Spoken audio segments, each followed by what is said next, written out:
A carbon tax election. That was the call from Conservative leader Pierre Poilievre and the House of Commons. Of course, the vote failed. There is not going to be a carbon tax election, not yet anyway. Hello, I'm Brian Lilley. Welcome to the Full Comment podcast. There has been utter chaos over the last little while on Parliament Hill. And the real question that we have to answer is whether the Trudeau government can get themselves back on track, or is Pierre Poilievre's steam train just going to keep on rolling round the bend, as Johnny Cash would say? Lorne Gunter is a columnist with the Toronto Sun, the Edmonton Sun. If you've been paying attention to politics for the last 30 years, you've read him somewhere. National Post, Edmonton Journal, all over the place. And he joins me now for this discussion. Lorne, very strange last week in politics up on Parliament Hill. You and I watching from afar, but with great interest, as Poilievre dares the Prime Minister to call a carbon tax election. Yeah, and why not? I mean, that dare plus the idea of holding a non-confidence vote was not really about triggering election. I'm guessing the Conservatives knew that none of their pleas would lead to an election, none of their maneuvers would lead to an election. But this enabled them to get the other three parties in the Commons, the Liberals, the Bloc, and the NDP, all to seem to side with the carbon tax.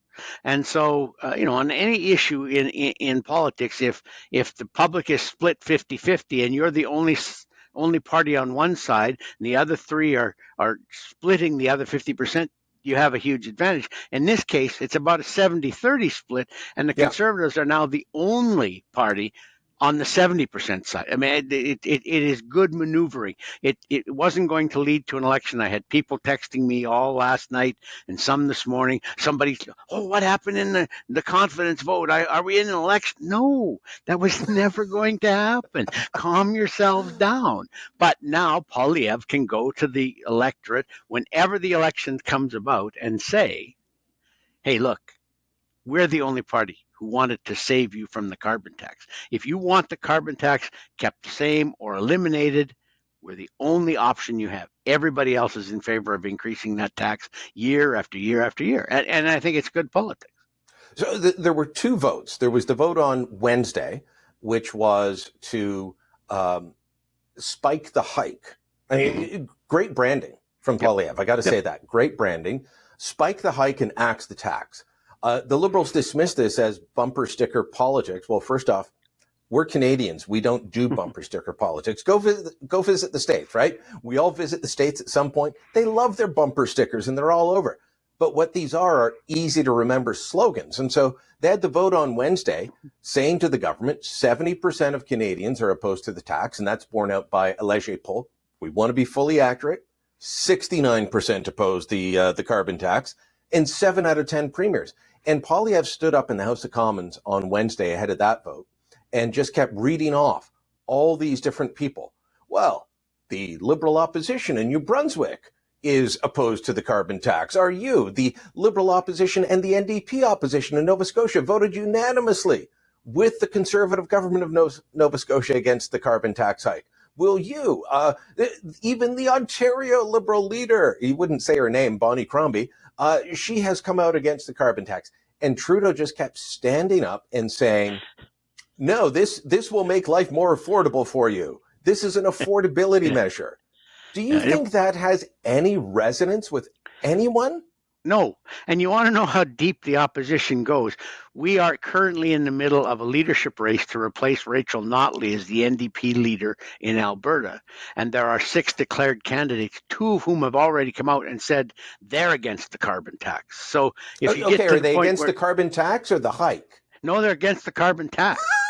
So even the Alberta NDP's against it now, or at least part of it. Part of it is. And so, you've got nobody on the Prime Minister's side except a few diehard Liberals who would defend him, even if incriminating evidence were found about what he'd done on his Jamaica trip. It's just those blind loyalists. It's the sycophants. They're the only ones who are left in favor of this. And a few activists who don't own cars and bike 14 blocks to their job at the nonprofit in downtown Vancouver, who aren't affected by this because the weather isn't bad there, who don't have to pay their home heating bills in northern Ontario or northern Alberta in the middle of January when we had that cold snap that went down to minus 35 and minus 40. We had one night here in Edmonton where it was minus 50. How did your heat pump work that night? Yeah, exactly. Was it good? I got all sorts of photos from people in Nova Scotia when that big snowstorm hit the maritime provinces, and all sorts of people sent me these photos of their heat pump encased in frozen snow, unable then to bring in air and pump out heat in the house. And so the 2 or 3 of them said, we're glad that we kept our wood-burning stove because at least we were able to stay somewhat warm. So it's funny you mentioned that. Our colleague at the Toronto Sun, Warren Kinsella, writes columns for us. Former Liberal. Never call him a Liberal anymore because he says he's not with this current tribe. But Kinsella built a cabin up in, it's not quite Northern Ontario, it's Eastern Ontario, and near Minden. And he's written about this. He put in a heat pump. You're out in the wilds. You're not connected. You're not going to get a natural gas line where he's got his cabin. And so he puts in a heat pump and he's up there in the winter and it conks out. And he calls the guy that installed it. And he's like, well, hey, this thing's not working. What am I going to do? And he said, of course it's not working. It's below minus 25. He said, well, I'm here. I got to stay warm. What am I going to do? And he said, you see that black box down next to you, the wood stove? Light it. Yep. Exactly. I mean, on the government's own website, on Natural Resources Canada's own website, until very recently, there was discussion of all sorts of different kinds of home heating, wood burning stoves and natural gas furnaces and fireplaces and heat pumps. And on Natural Resources Canada's own site, it said these don't work particularly well below about minus 15. And now that, we're pumping, where the federal government is pushing heat pumps on everyone everywhere in the country, that's been removed from the Natural Resources website. I live in a veritable Shangri-La of warmth compared to you. You're out in Edmonton. Mm-hmm. I'm in downtown Toronto where we rarely see snow. And so a heat pump would work here. And mm-hmm. you see them all over the place, walking around on homes, on, I live near the U of T campus, walking through there. You see them on some of the buildings. It's like electric vehicles. They make sense in some instances, mm-hmm. but not others. But Justin mm-hmm. Trudeau, this has become part of his big thing of saving the carbon tax. Let's get back to the carbon tax, Lorne. Yep. Is this an albatross around Trudeau's neck? Can he salvage this? I was seeing Max Fawcett, who's a columnist for one of the socialist websites, I think it's The Observer, and even he was saying the carbon tax is dead. Let's figure out something else for climate change. Yep. Is this thing just done and it's like the Monty Python dead parrot sketch? They don't want to admit it? Right. I think that's a very good analogy. I do think it's a dead parrot, and it's because what they fail to understand, whether it's the Liberal government or the environmental movement, is that Canadians have said time and again they'll pay up to about $250 extra over a year for environment-saving processes, equipment, whatever. If an EV was $150 more than an internal combustion engine vehicle and the heat pump was $100 more than a natural gas furnace, well, there'd be your two things. They'd buy a heat pump and an EV and spend the extra $250. But we're talking here about things that, especially with EVs, you're talking about one that's on average somewhere between $10,000 and $12,000 more than an internal combustion engine. And with heat pumps, now you're talking about something that in much of the country simply is inadequate. Like, okay, so fine. Out of a 52-week year, maybe it would work for 45 weeks here in Edmonton, in northern Alberta. But what are you going to do for the other 7 weeks? I mean, those are the worst 7 weeks of the year. You go to Arizona. All go to Mexico, exactly. I mean, I guess that's what they're thinking is going to happen. But it is just based on such fantastical thinking. It makes sense to them on paper. I remember using this analogy one time when I was a kid, about 8 or 10 years old. I used to draw up these battle plans, this army and that army, and my army always won because I could control all the variables and I could give myself the extra tanks and the extra soldiers, and that's basically how Environment Canada does its studies on electric vehicles and heat pumps and how they will work. They control all the variables. I remember Blacklock's reporter caught them about a year and a half ago putting out a tender for consultants who could prove that EVs were cheaper over their lifetimes than an internal combustion engine. That's not how you do a study. You say, look, we want to see which one's better, which one has lower costs over its entire lifetime, EV or ICE. You don't say, we are looking for consultants who can show us that EVs are cheaper. That's the goal of the report, and that's where they're at. They live in this world where they think all of this will work, and I don't trust any of the reports that the government itself puts out or that it pays consultants to put out to show us that we are going to an electrified future for home heating and vehicles. Look, you and I have a bit of a different perspective on this. I'm fine if the industry is going to go electric, and I live in Ontario, and that's a major industry. Of course, I want the manufacturing here, electric or otherwise. But as far as the uses of EVs, in some instances, they make sense. Yep. There's a plant just maybe 2 hours west of where I'm sitting, Ingersoll, Ontario, and it's the old Cami plant. They retrofitted it to make what they call Bright Drop. They're kind of like the Sprinter vans used by FedEx, UPS, all of that to deliver all the packages in urban settings. Guess what? They're EVs. Mm-hmm. Okay, great. But that doesn't make sense if you've got to drive something from Edmonton to Fort Mac or Saskatoon to Prince Albert or Thunder Bay to Kenora. Yeah, and it's not a matter of infrastructure. When you say these things and environmentalists overhear you saying them, they say, oh, yeah, it'll be fine once we get the infrastructure built. Once we get all the charging stations every 5 kilometers along the highways. Do you know how much that's going to cost? I mean, even if you could do that, it would still cost billions of dollars, and I don't see a private solution to that. So you're talking about taxpayers' billions. And we've already spent probably $200 billion in Canada on the Liberals' green fantasies. We look at the accumulating national debt. People always say, well, that was because of the pandemic. No, it wasn't. It's because this government will spend on any green initiative that comes by, and they will throw hundreds of millions and billions upon billions. I mean, starting to sound like Carl Sagan. The billions and billions of stars. They will spend billions and billions of dollars on making their green fantasies reality, and there's just no way at this moment you can do it. I have often said in print and in video, I don't care what powers my vehicle.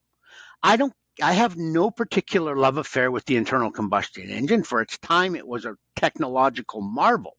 But if you look at an electric car, some of them are the most elegant technological vehicles ever created, and they are now among the world's fastest vehicles. I don't care if it's electric, but it has to go as far as my internal combustion engine does. I can go about 900K on a tank of gas. It has to be rechargeable in the same amount of time. I used to go from here in Edmonton to Vancouver to visit our son when he was in university and make one stop in 1,100 kilometers. And that was in a place called Blue River, BC. I could fuel up, run in and get a drink and a snack, and be back on the road in under 15 minutes. So you have to go as far as my internal combustion engine. You have to recharge as fast as I can refuel. And it has to work in the winter, because we get a lot of winter in this country. And so far, that's not happening. I'm with you. If the market thinks we can go to EVs, if all the major manufacturers suddenly want to switch from ICEs to EVs, and they think they can get the same level of sales, they can bring it down to the same price level if they make enough of them. You get the economy of scale. He said, if that happens, fine. I don't care. You can fuel my car with bug burps. I don't care. It just has Don't to give them be. ideas. Well, that'll keep them busy for another 30 years. But at least it has to work the way the machine I have now works. So, when I go down to the States, places like Florida and California, you see a lot more EVs than you do up here, even than you do in Toronto. Yep. And there's a simple reason for that. They have the range that you're talking about. I still don't think the charging technology is there. It's not as fast as it needs to be, but there's at least the fact that you've got the range, and that's due to the fact that it isn't freezing cold. Whether it's heat pumps or EVs, or bicycle lanes, Justin Trudeau wants us to all believe that we're living in Amsterdam. Yeah, and exactly. we're simply not. Yeah. So I once wrote that there were 5, because the city of Edmonton is obsessed with bike lanes. It takes lanes out of traffic all the time and converts them to bicycles. And I said the 5 biggest causes, or the 5 biggest obstacles to bicycle transportation in Edmonton are November, December, January, February, and March. And because people won't ride bikes in those, like I get up early every morning, so I go out and clear off my sidewalk, because there are cyclists who go every day 12 months of the year past my house, and I like to have the sidewalk clean so that they have a safe place to ride. That's how committed I am to them. But I'm not joining them. I'm not. January 15th, when it was minus 32, and someone went riding by my house first thing in the morning, I'm not saying, hey, wait a minute, I'll get my bike and I'll come with you. I'm getting in my Jeep and I'm driving with the heater on. But you're like me. Look, I walk, I take the subway, I have a bike, I have a car. I'll use all modes of transportation. It's whatever makes sense at the time. But in the bitter cold, and it's late March here in Toronto, and suddenly we've got bitter cold and snow again, I'm not going out there. Let me just bring it back to the carbon tax stuff that we were discussing earlier. Justin Trudeau is very committed to the carbon tax, just like he's committed to all the other things we've been discussing. And he, he's got a bit of a messianic complex. It's why he's not leaving anytime soon, in my view. He's going to save us from climate change. He's going to save us from misinformation and disinformation. But also on the carbon tax, he is either convinced or doing a very good job of pretending he's convinced that we actually get back more than it costs us. And, for months now, Pierre Poilievre has been standing up and citing the Parliamentary Budget Officer's report from March 30th, 2023, which showed that in the provinces where the federal carbon tax is implemented, that when you add up all the costs, not just the carbon tax, but the loss of income, the loss of economic opportunity, the higher prices that we pay that we don't get a rebate on, and the fact that the GST is charged on top of the carbon tax, that we're actually down significantly. Most middle-class families are down significantly. And Trudeau keeps standing up and saying, no, that's not true. You get back more. And why would you take away these checks? This is an affordability issue.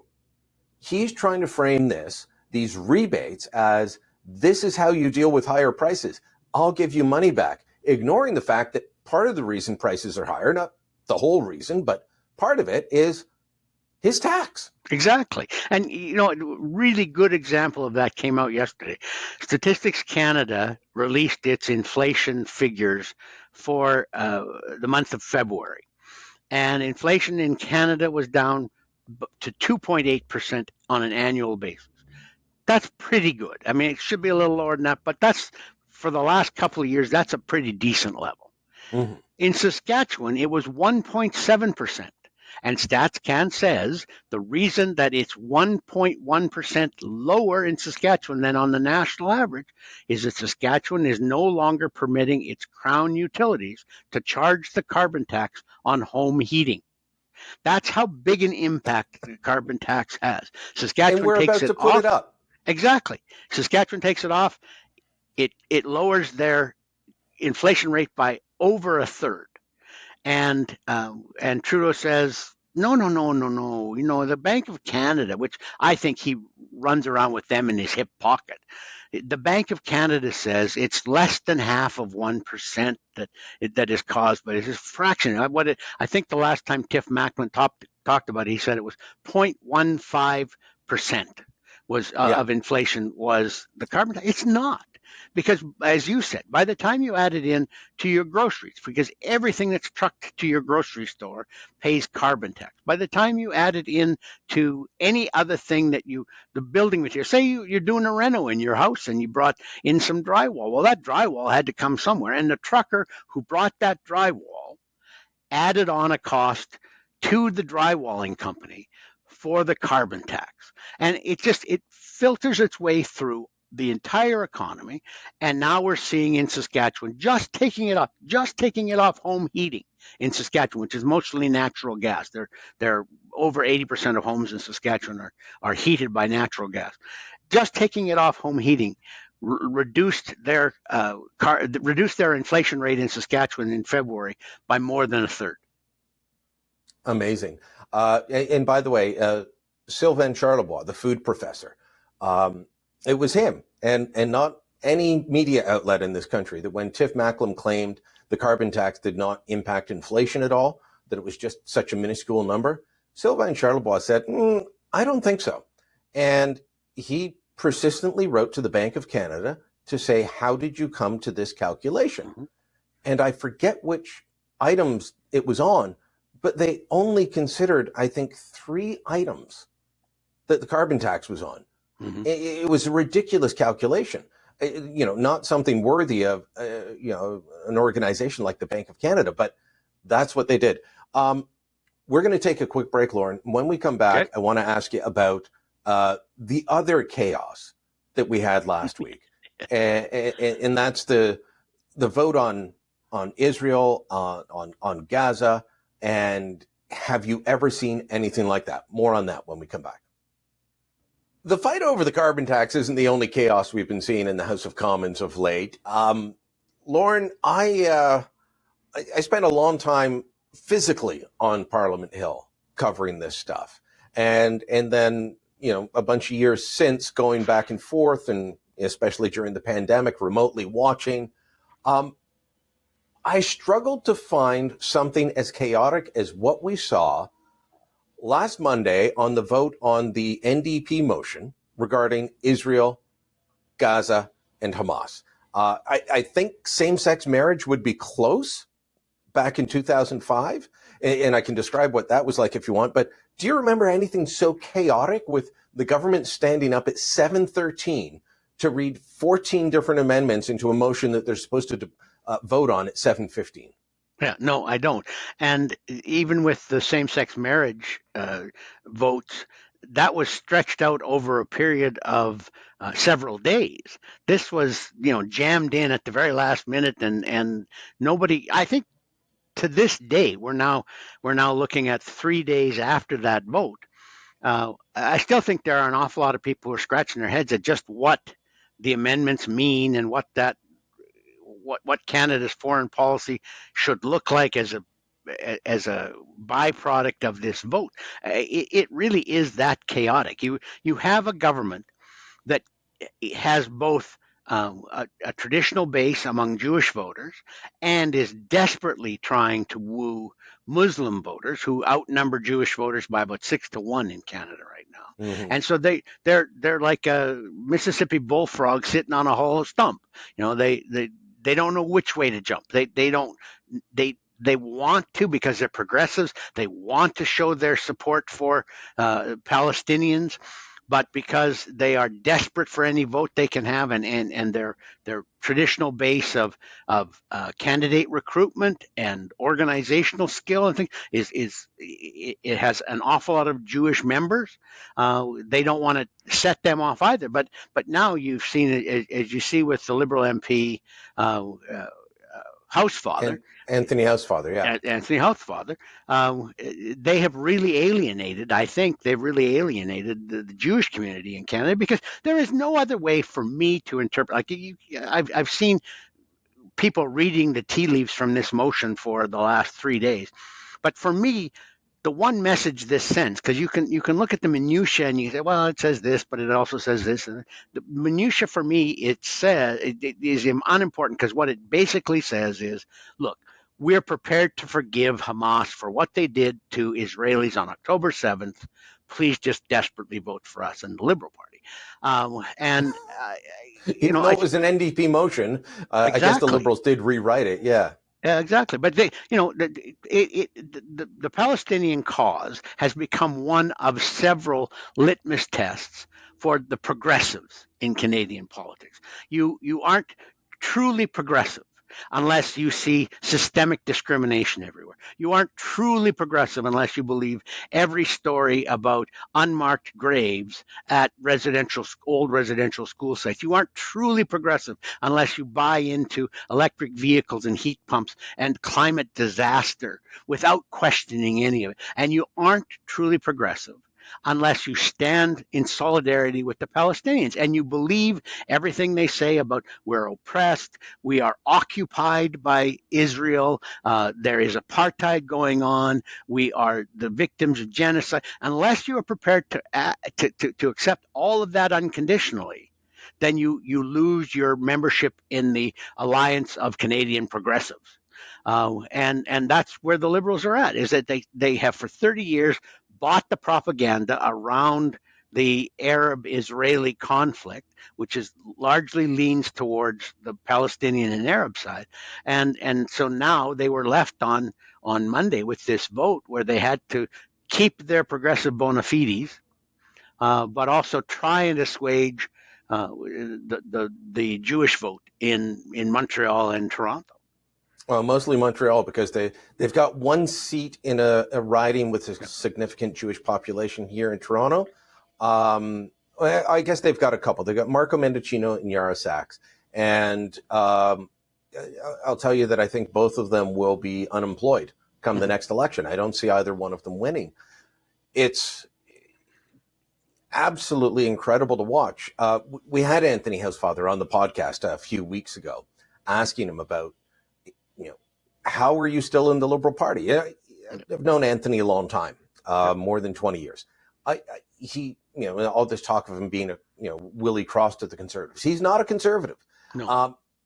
He's very much a liberal, but he's disappointed in his own party, and that can happen to people in any he's not political party. He's not a one issue politician. No. If you've seen up close American politics enough to know that out of 435 members of the House of Representatives, some of those districts are so small and so homogenous that you can have members of the House of Representatives, congressmen, who are kind of one issue. But Housefather wouldn't fit in that in the United States. He doesn't fit in it here. He's not a one-issue guy. I can't imagine him crossing the floor. But he could sit as an independent, and who knows? By the time this is posted, maybe something will happen. But, he's been disappointed on English language rights by his own party, because the Liberals, after championing that cause, when I lived in Montreal, I used to thank God for Jean Chrétien actually standing up to all the separatist language crazy nonsense. Yep. But Trudeau has abandoned that. So has every other party, by the way. But now they've also abandoned him on Israel. And so that becomes very difficult for someone to deal with. But in, the Jewish Canadian community, people that I'm hearing from in the Toronto area, they feel betrayed. Yes. By this vote. Yeah. They feel utterly betrayed and alone because the anti-Semitism is through the roof. You've got that cartoon in La Presse. You've got a Hamilton movie theater deciding that they're going to cancel a Jewish film festival that they'd agreed to months ago because people are threatening them. You can't allow Jews to have movies or we'll come for you. That's pretty frightening. You've got a Toronto city councillor shouted down while they're discussing the FIFA World Cup. They're not even discussing these issues, but the protesters showed up to yell at James Pasternak because he's Jewish.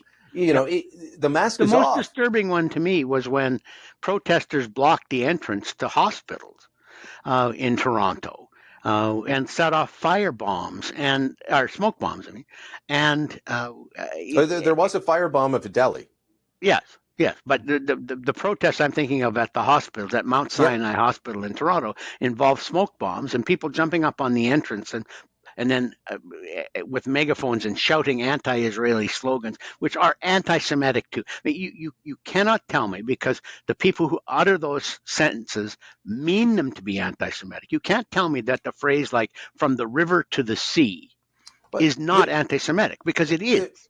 they're on the bullhorn shouting, "We are the Intifada," at a hospital. Exactly. And okay, so you go and you park your 18-wheeler in downtown Ottawa and honk your horn for 3 weeks. They call out the Emergencies Act on you and they seize your bank account. I don't see any of that going on with these anti-Israeli, anti-Semitic, very violent rhetoric uh, protests in favor of Palestine. Nobody says, oh, the prime minister doesn't say these are a fringe element with unacceptable views. He doesn't say that these are un-Canadian actions. He didn't say any of that, but he did say that about truckers. This party just does not. The Liberal Party just does not know where to go on the Israel-Palestine issue. It just doesn't. I've been walking with they call themselves pro-Palestinian. After walking with them since October 9th, I call them pro-Hamas protesters. Mm-hmm. I've never heard them once call for the release of the hostages. No. I've never once heard them say Hamas should stop using Palestinians as human shields. I've never once heard them say Hamas should stop stealing the aid that's delivered to Gaza. Did they condemn the October 7th butchery? No, none of that they has ever celebrated happened. it. Exactly. They celebrated it. They showed up on October 9th in downtown Toronto, including a sitting New Democrat MPP who was eventually thrown out of her NDP caucus, Sarah Jama. They showed up to celebrate what happened on October 7th. And if you're going to be chanting there's only one solution, Intifada revolution, 2 days after what happened, and Israel hasn't even responded yet. Well, we know what you're saying and we know what you're celebrating, and you're claiming to be peaceful. No, you're not peaceful. You're celebrating a revolution. And North American and Western European progressives can delude themselves into thinking that, talking about intifada and revolution and independence and, Palestine will be free from the river to the sea. You can delude yourself into thinking that simply means equal rights for Palestinians and Israelis and a peaceful two-state solution, blah, blah, blah. None of the people who say those things at the protests mean that by it. No. What they mean is we need to wipe out, there was an imam in Montreal shortly after the October 7th atrocities who said we need to wipe out all the Jews. Allah come, please, and called wipe for out. God to do it. And that was his defense. Oh, I didn't call for that. I called for God to kill them all. Yeah. What? So please don't tell me when you're voting in the House of Commons for a two-state solution and you're voting for recognition of a Palestinian state, don't tell me, please, that what you're looking for is equal justice for both sides. You have taken a side that, by its very nature, calls for the other side to be eradicated. And I have, you and I both have talked about this before. We have a lot of Jewish friends, and they are staggered since October 7th by the level of anti-Semitism that those attacks have provoked. Like they are stunned that most universities in Canada, a big percentage, I shouldn't say the majority because we don't know what the silent majority says, but the most vocal minorities at most universities among the faculty are very pro-Palestinian and very anti-Israel, to the extent where I think it's fair to say they're anti-Semitic. Yeah. I know an awful lot of Westerners. I don't mean Western Canadians. I mean people in Europe and North America. An awful lot of liberals and progressives in Western countries think it's possible to criticize Israel but not be anti-Semitic, and that is true. But when you are siding with people whose very nature is to eradicate Jews and the state of Israel, I'm sorry, you don't get to draw those fine lines because the people you're supporting are not drawing those fine lines. I'll tell you how scared people are. First off, just after October 7th, did a podcast with Ben Shapiro. And at that point, Ben said, every Jew I know is getting a gun. Now, of course, Ben lives in the United States of America. Pretty much everyone has a gun already. But then I was at an event and two guys came up to me, two Jewish men, one whom I knew, one who I previously didn't know. And both of them wanted to thank me for the views put forward in The Sun, in National Post, and Postmedia in general, and just say they appreciated it. And then they both started talking about how they both signed up for their gun courses in Canada, and that every person in their class was also Jewish because they were so afraid they felt they needed to do something. And I can guarantee you, for every one of those people in a gun class, there's 3 or 4 Jews who have gone out and bought guns, who are not registering them, who aren't taking the PAL course, just because they feel threatened. I was sitting in a cafe a couple of weeks ago, 2 young people telling me how they're trying to decide whether to stay in Canada. Is it safer to move to South Florida or to move to Israel? And then a few days after that, I'm with Deputy Conservative Leader Melissa Landsman in her riding, talking to the rabbis of the synagogues that were targeted. And they're saying that this is a big discussion in their own community. Is it even safe to be a Jew in Canada anymore? This motion, these cartoons, these actions do nothing to help that. Well, and look, yesterday the Toronto Police Service released its numbers for hate crimes that have been committed since October 7th. And almost 60% of them were against Jews. I mean, if you listen to the Prime Minister or to Melanie Joly or any of the Liberal cabinet ministers, you'd think that what we're really facing here is anti-Islamic rhetoric and hate. And it's not. It's not. I mean, I sure there's been some of that, and none of it is any and it's good. despicable. Of course it is. But the vast majority of hate-initiated incidents in Toronto, I'm assuming pretty much across the country, since October the 7th has been directed at the Jewish community. And no wonder they're feeling what they're asking the question, are they safe in Canada anymore? Let me ask you about this motion, because we're getting mixed messages over what the motion actually means. We kind of discussed that. The fact that they took out the part of officially recognizing the state of Palestine. Okay, good. Still don't like the motion. But there was the part that said cease all future transfers of military goods. I looked at the numbers. We've given like 40,000 rounds of artillery shells, 150 millimeter artillery shells to Ukraine. We just gave it to them. We gave them 4 howitzers. We've given them 8 Leopard 2 tanks. We've given them 10,000 rounds of 105 tank artillery ammunition. $10 million of small arms, so pistols, infantry rifles, sniper rifles. And this is all good. We've given Israel nothing on the military side. They were buying some, limited amount, but some from Canadian firms. And we've now essentially said, you're getting nothing.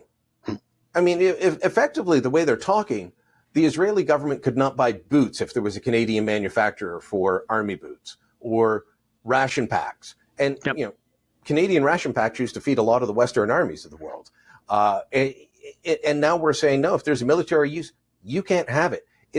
We've got 2 democratic allies at war. Both have been invaded.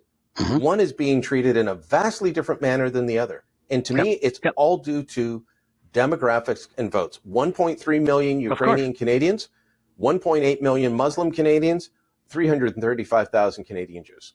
Okay. I think that's absolutely right. I think every calculation that the Liberal government makes, whether they are conscious about this or not, is predicated on whether or not it will get them reelected. They are nothing but an election machine. They can't. I used to have a guy I worked with on Parliament Hill who said these people couldn't organize flatulence at a bean dinner. I mean, as a government, they can't do anything. You have the parliamentary budget officer who said the other day that the average frontline federal worker has 7 bosses. No wonder they can't get anything done. It's paralysis through management. They have so many levels of managers they can't do anything. So they are incompetent. So the only thing that makes any sense to them when they're looking at a policy is whether or not it will get them reelected. Because ultimately they don't really care what they do with power. They just have to have the power. And I think that's why we're sending.